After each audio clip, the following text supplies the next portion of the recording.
Viver é complicado. A gente vive em meio a circunstâncias que o tempo todo chamam a gente para tomar decisões, para escolher caminhos. Enquanto a gente não escolhe, enquanto a gente não toma alguma decisão, tem à nossa frente miríades de caminhos, de possibilidades, multifurcações, mais do que só bifurcações, mas multifurcações que nos mostram muitas possibilidades diferentes de futuro. O nosso futuro é como se fosse uma miríade de possibilidades diferentes. Mas o trágico da existência é que a cada vez que a gente vai escolhendo, a gente toma um caminho e todas as outras possibilidades meio que se apagam, ficam impossibilitadas. Uma via tornada possível, uma via possibilitada, torna todas as outras alternativas impossíveis. Porque uma vez que você escolhe, toma uma decisão, vai por um caminho, você começa a ter de lidar com todas as consequências possíveis daquele caminho, e todo esse processo de multifurcações, decisões e apagamento das outras possibilidades é um processo totalmente irreversível. Quer dizer, uma vez tomada a decisão, uma vez feita a escolha, uma vez que a gente vai por um caminho, não tem como simplesmente, quero reverter, quero voltar para trás. É algo que os jogos de videogame fazem muito com a gente, né? A gente segue um caminho, apaga outras possibilidades, mas chega lá na frente, não deu certo, ou o personagem morre, ou sei lá que coisa, a gente retorna do último ponto no qual a gente salvou e tem uma certa possibilidade de reversibilidade, sendo que já é meio questionável, porque aquela nova campanha na qual você volta para um ponto anterior já é toda viciada pelo percurso que você já fez na campanha que você realmente fez.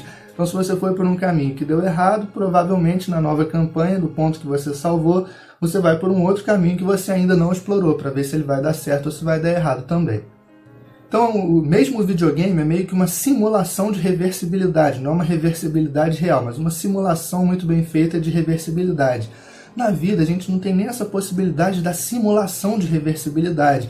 Não tem um save, não tem como apertar que, bom, vou salvar a vida aqui nesse ponto, aí vou continuar seguindo meus caminhos, minhas escolhas, minhas trajetórias e apagando muitas outras possibilidades, perdendo muitas outras possibilidades. A vida é perda, né? Viver é ganhar uma possibilidade e perder muitas outras possibilidades. O tempo todo isso vai acontecendo com a gente. E não tem como dar save num ponto específico e dizer, pô, agora eu vim por esse caminho, estou todo embaralhado aqui com as circunstâncias que vão me cobrando as consequências das minhas decisões. O que eu faço, o que eu não faço? Não estou sabendo lidar com essa situação circunstancial. Vou voltar, vou dar uma reversibilidade, vou apagar esse caminho, vou voltar para o último save. Não tem. Na vida não tem nem essa possibilidade de simulação de reversibilidade. A gente está numa flecha do tempo única que nos leva implacavelmente, digamos assim, para frente, né? Para frente. A gente vai sendo arrastado pela flecha do tempo em meio a muitas circunstâncias muito diferentes, em meio a muitas relações, em meio a muitos sentimentos, turbilhões de sentimentos, emoções, pensamentos, planos, projetos, heranças do passado que a gente vai acumulando sobre nós, heranças que nos chegam desde outras gerações, heranças que nos chegam desde passados remotos, heranças que nos chegam da experiência acumulada que a gente teve, que nos impactou, que nos afetou de uma maneira positiva ou negativa, interessante ou dolorida. E vamos sendo obrigados a tomar decisões, fazer escolhas, ir por caminhos que nos abrem uma possibilidade, mas fecham muitas outras portas atrás de si e matam muitas outras possibilidades.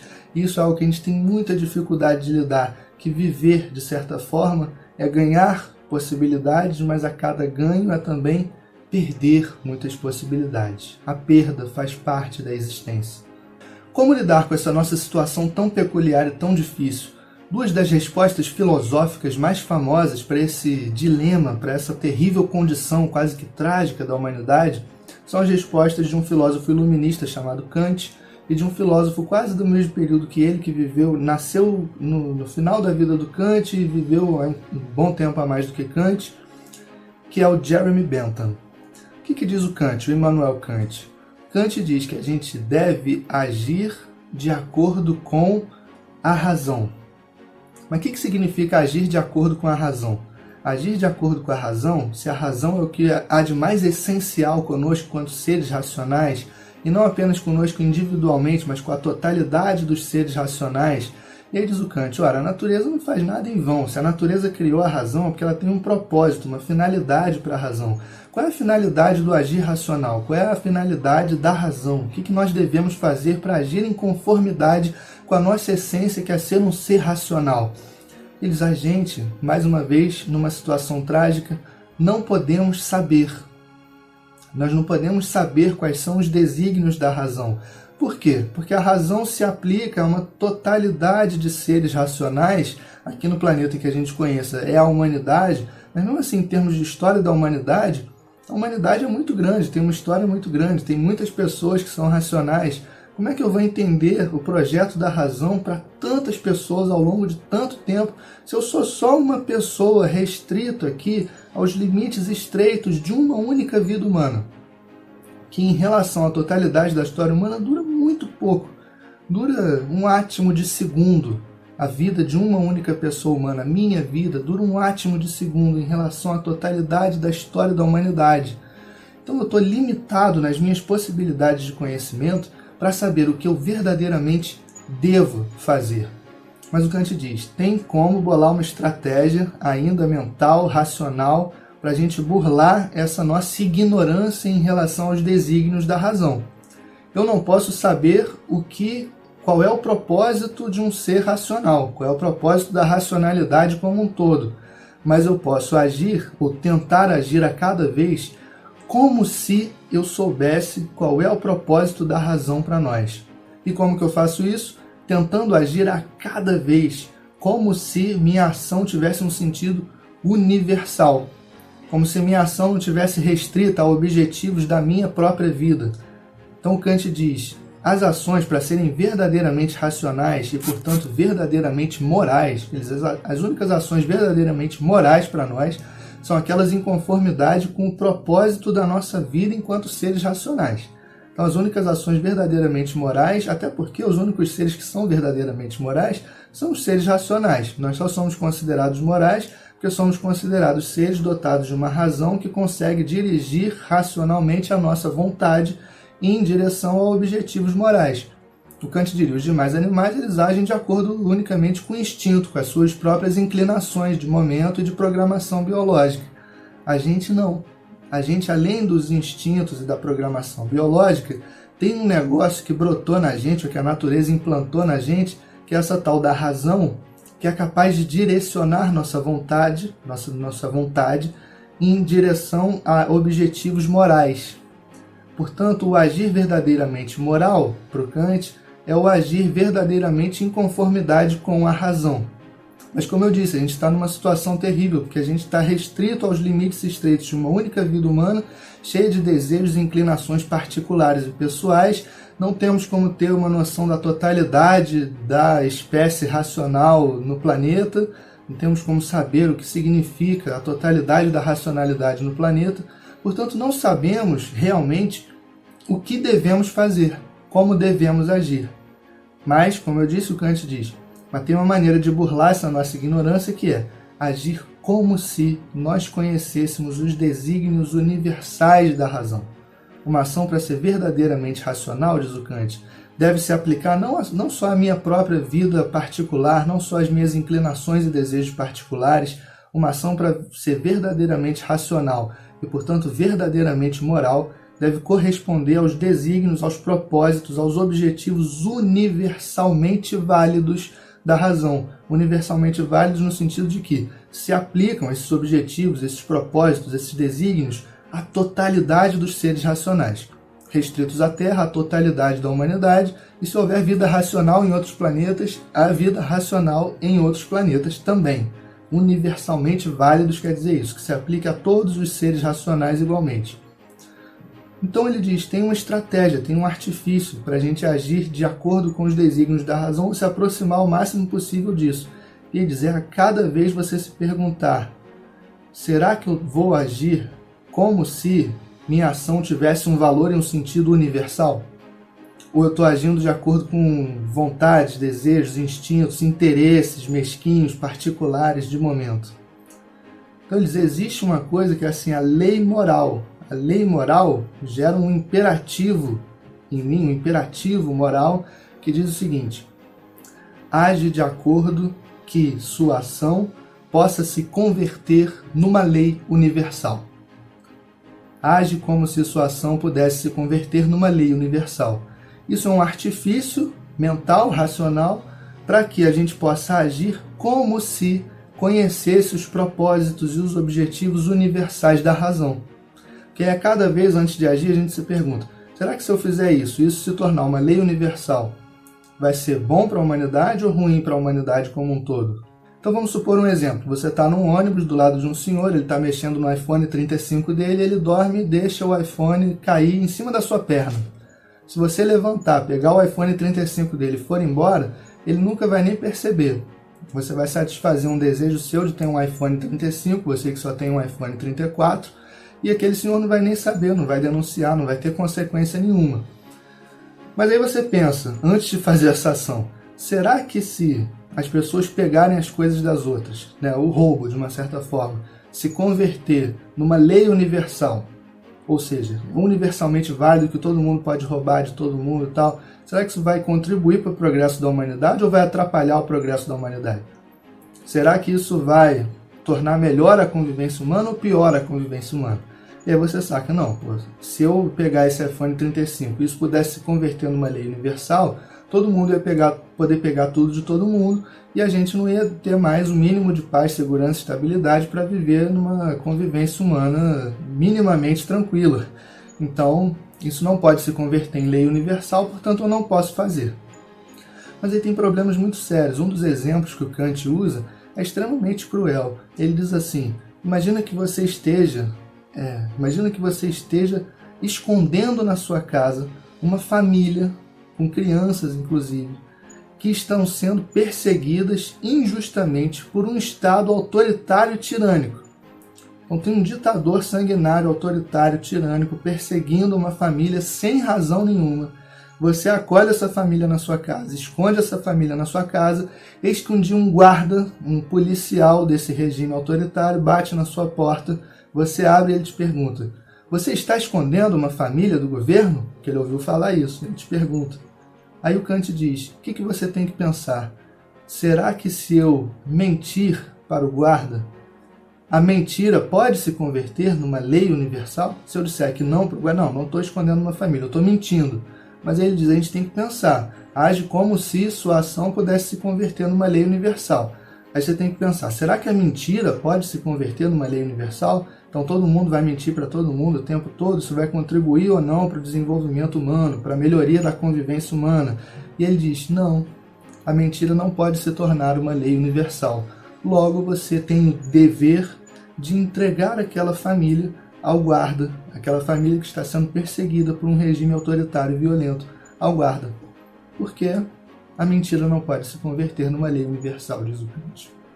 E o outro extremo vem desse outro pensador chamado Jeremy Bentham. Ele é totalmente o contrário da ética do dever de Kant, fica sempre se perguntando qual é o dever, devo agir de acordo com o meu dever, e o meu dever é universalmente válido, eu tenho que agir como se eu conhecesse os desígnios universalmente válidos da razão. O Jeremy Bentham diz, ele também parte do princípio de que nós somos seres racionais, mas que seres racionais buscam o prazer e buscam evitar o desprazer. Os seres humanos perseguem aquilo que Aristóteles chamava de felicidade. Então os seres humanos buscam a felicidade como seres racionais, e os humanos buscam como seres racionais mais prazer, um aumento de prazer e menos desprazer, uma diminuição do desprazer. Então, tendo isso em mente, não esquecendo disso, como que a gente deve agir? Como é que a gente deve buscar agir? E como que a gente deve tentar orientar a sociedade a agir? Sempre no sentido de um aumento de prazer individual que seja compatível com um aumento de prazer social. E também agir tendo em vista uma diminuição do desprazer pessoal que corresponda a uma diminuição do desprazer social. Então ele se coloca perguntas como: o que faria o máximo de pessoas felizes? O que aumentaria o prazer para o máximo número de pessoas e diminuiria o desprazer para o máximo número de pessoas? Essas são as ações que devem ser perseguidas. Essas são as ações que são verdadeiramente úteis para a vida humana, individual e para a sociedade como um todo. Daí ficou conhecido a teoria ética do Jeremy Bentham como utilitarismo. Devemos ter em vista sempre o que é útil, tanto para mim quanto para a sociedade. E esse útil é definido pela maior felicidade do máximo número de pessoas, pelo maior prazer e menor desprazer do máximo número de pessoas. Jeremy Bentham era um cara bem esquisito. Ele chegou a montar uma tabela assim, para calcular objetivamente o nível de felicidade de populações. Até hoje, quando a gente recebe na nossa timeline assim, os brasileiros são o povo mais feliz do mundo, os suecos são o povo mais feliz do mundo. Isso tem uma influência lá do Bentham, que ficava tentando calcular como é que se calcula objetivamente a felicidade de um povo, de uma nação, de uma sociedade. Agora, o que é felicidade? Assim, como calcular a felicidade objetivamente? Felicidade é uma coisa para cada um, felicidade é uma coisa para cada vida, trajetória singular. O que é felicidade? Felicidade é algo que você sabe descrever bem? Bom, na lista dos top 10 de livro de autoajuda sempre estão lá te prometendo a felicidade, felicidade, felicidade, mas em geral essa felicidade nos livros de autoajuda é equivalente a sucesso, que é equivalente por sua vez a ganhar muito dinheiro. Essa lógica capitalista enche a prateleira da livraria de livro de autoajuda que fica lá nos top 10, porque a gente adora esse tipo de coisa, né? De gente dizendo pra gente como ser feliz, como ter sucesso, como ter o poder absoluto, como ser milionário. A gente vai lá e compra tudo, vira best-seller. Mas isso tem uma influência lá do Jeremy Bentham, né? Essa coisa de que o sentido da vida é agir de maneira que seja mais útil no sentido de tornar o máximo de pessoas felizes. E aquelas que não estão felizes? Não sei. Despreza-se. Que é uma conta matemática, o máximo de pessoas felizes. Isso tem alguns problemas meio sérios, né? Assim, você duvida que houvesse uma maioria de pessoas felizes com grandes ditadores carismáticos que mobilizaram multidões ao longo do século XX? Podia ter uma minoria muito infeliz, inclusive sendo assassinada, torturada, morta, exilada. Mas tinha uma maioria ali, me parece, bem feliz, bem satisfeita. Mesmo hoje em dia, veja essas sociedades nossas do século XXI que estão com casos super complicados de regimes neofascistas e com tendências neofascistas. Parece ter uma boa maioria de pessoas bem satisfeitas, bem felizes, né? Assim, desprezando-se a outra banda da sociedade que não está feliz, pelo contrário, até perseguindo autoritariamente essa parcela da sociedade que não está feliz, no sentido do Bentham. O utilitarismo do Bentham gerou aquele dilema ético que ficou muito famoso, né? As pessoas adoram isso, aquele que é chamado dilema do bonde. O que é o dilema do bonde? Vive aparecendo na timeline, que muita gente gosta disso, existem páginas de redes sociais dedicadas a ficar recriando as situações do chamado dilema do bonde. O que é o dilema do bonde? A suposição de que está vindo um trem por um trilho no qual estão amarradas 5 pessoas. Então tem 5 pessoas amarradas nos trilhos. Quem que amarra a gente no trilho, né? 5 pessoas amarradas nos trilhos. O trem está vindo, ele vai matar essas 5 pessoas, vai passar por cima dessas 5 pessoas. E o dilema é o seguinte: você está com uma alavanca na mão. Você tem na mão uma alavanca que, se você colocar para o lado de lá, você empurrar a alavanca, você joga o trem para um outro trilho no qual está amarrada uma pessoa. Então você tem ali a escolha, uma decisão a tomar. Você deixa o trem ir matar 5 pessoas, ou você aciona a alavanca, desvia o trem de 5 pessoas e faz ele matar e passar por cima de apenas uma pessoa. É o chamado dilema do bonde, e ele tem variações infinitas, né? Porque você se pergunta assim, a maioria das pessoas, spoiler, a maioria das pessoas responde que sim, que acionaria a alavanca. Mas aí tem mudanças, digamos assim, que se ao invés de uma alavanca, você estiver em cima de uma ponte, tiver uma pessoa na beira da ponte, e para impedir o trem de ir para cima das 5 pessoas, você tem que empurrar essa pessoa da ponte, jogá-la na frente do trem, o que vai fazer com que o trem bata nela e freie, pare e não atinja as 5 pessoas. Uma variação do dilema do bonde. Aí já a maioria das pessoas, embora em termos de vidas, né, 5 contra 1 seja a mesma coisa, a maioria das pessoas diz que não empurraria uma pessoa da ponte, mas acionaria uma alavanca para o trem ir passar por cima de uma pessoa. E ficam fazendo várias variações, digamos que as 5 pessoas que estão amarradas num trilho sejam pessoas muito doentes, que você sabe que vão morrer muito em breve, e do lado que tem uma pessoa só seja uma criança. O que você faz? Supondo que você saiba que essa criança vai se tornar um grande ditador que vai matar milhões de pessoas, e que daqui desse lado tem 5 pessoas em tal situação. é infinito, as variações são infinitas e as pessoas adoram isso. A questão para mim é que assim, tanto Kant quanto Bentham me parecem infinitamente artificiais, né? Dificilmente agindo na vida a gente tem tempo para parar e pensar: será que se eu agir de tal forma, as minhas ações vão se converter em leis universais? Podem se converter em leis universais? Será que é possível desprezar, né, as nossas próprias inclinações, os nossos próprios desejos e fantasias na hora de tomar decisões? Porque o Kant dizia que se a gente agir minimamente de acordo com os nossos próprios desejos, nossas próprias fantasias, nossas próprias inclinações, a gente já não está agindo de acordo com os desígnios da razão. Os desígnios da razão têm que ser universais, nem minimamente particulares. Mas tem como? Ao mesmo tempo, no exemplo lá do Bentham, vivendo, dificilmente dá para imaginar que a gente está com uma alavanca na mão, com um trem vindo para um trilho ou para o outro, e a gente sabendo exatamente o que a gente ganha se deixar o trem passar, o que a gente perde se a gente acionar a alavanca. Em geral, viver é muito mais assim, você está dentro de um trem desgovernado, tentando lidar com as circunstâncias da maneira que elas vêm, ou então é o trem que está vindo em cima de você e você não sabe se pula, se fica, se tenta subir no trem. É muito mais complexo do que isso, né? E mais que isso, a gente nunca sabe exatamente o que perde, o que ganha em cada caminho. A gente pode tomar um caminho que na nossa cabeça é uma coisa que ia gerar um ganho infinito, enorme, né? Acionamos a alavanca para ter um ganho enorme, que a gente sabe exatamente o que vai ganhar, o que vai perder. Chega lá, quebra a cara, se estrepa todo, porque as circunstâncias se revelam de uma maneira que não tinham aparecido ainda. Da mesma forma, a gente nunca sabe o que perde, o que está perdendo, quando vai por um caminho e fecha muitas outras portas. Muita coisa se ganha, muita coisa se perde, mas o mais importante é: nós não estamos no controle do processo. Nós não estamos no controle do processo. Por isso que me parece extremamente artificial tanto imaginar que eu possa parar antes de agir e pensar: será que minha ação pode se tornar uma lei universal? A gente não tem esse tempo de ficar pensando nem agindo de acordo com padrões universais.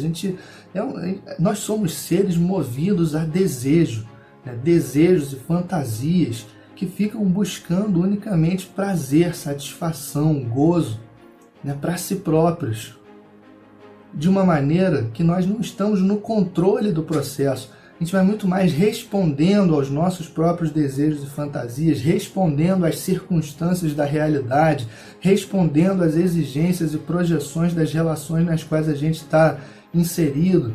É uma rede de circunstâncias e desejos e fantasias que vai nos levando para lá e para cá, e cada vez que nos leva por um caminho, fecha muitas outras portas, mata muitos outros caminhos. Cada caminho desses traz muitos ganhos, mas também traz muitas perdas, e de uma maneira que a gente nunca tem a conta exata do que está ganhando e o que está perdendo em cada caminho, que foi ou cada caminho que não foi. Esse é o trágico da existência. E não tem possibilidade de reversibilidade. Não tem como, vim aqui, achei que estou perdendo, que eu podia ter ganhado mais lá, então vou voltar. Não tem. Né? Então viver, né, ao contrário do que pensam Kant e Bentham, né, viver me parece ser muito mais sobre se virar da maneira que dá, com as circunstâncias, com os desejos, com as fantasias. Portanto, muito mais importante do que ficar fazendo esses exercícios de: será que minha ação se torna lei universal? Aciono a alavanca para cá ou para lá. Você não está nesse poder de decisão, pô. Você não está no controle do processo. É muito mais sobre entender que a gente não está no controle do processo e ficar fazendo assim a tentativa de desenvolver uma maleabilidade mínima para ir lidando com as circunstâncias, né? E trabalhando no exercício de desenvolver uma capacidade mais ampla de negociação, para justamente aprender a negociar, a negociação infinita, interminável, com as circunstâncias do mundo, com os nossos próprios desejos, com as nossas próprias fantasias. Porque se a gente reprime totalmente os nossos desejos e nossas fantasias, aí eles voltam para dentro e começam a nos corroer por dentro. Não dá para, Kant, desculpa, não dá para só pensar em termos universais, sem ter nada a ver com os meus desejos e fantasias. Se você simplesmente reprime os seus desejos e fantasias, eles voltam para dentro e ficam te corroendo por dentro. Viram culpa, viram ressentimento, viram autotortura mental, viram autocobrança tirânica. Voltam para dentro de nós mesmos. Ficam nos corroendo. Se a gente também só quer fazer valer nossos desejos e fantasias e esquece de negociar com as circunstâncias da realidade, elas vêm e dão porrada na gente. Vamos quebrar a cara toda hora, vamos bater nas circunstâncias, vamos ficar dando murro em ponta de faca, vamos ficar batendo a cabeça na parede. Não dá. Quer atravessar a parede, tem que aprender a construir porta. Ah, mas o concreto é muito duro dessa parede. Não dá, vai ter que dar a volta. E é uma conta que nunca fecha. É uma conta que nunca fecha. Porque sempre há muitos ganhos e possibilidades à frente. E sempre há muitas perdas e impossibilidades para trás. E a gente no meio, e a gente se virando, e a gente aprendendo a cada vez a se virar, a negociar com as circunstâncias da realidade e com os nossos próprios desejos e fantasias. É isso, é muito mais sobre isso. Lembrando que isso talvez seja mais difícil. Lembrando que nós não estamos no controle do processo.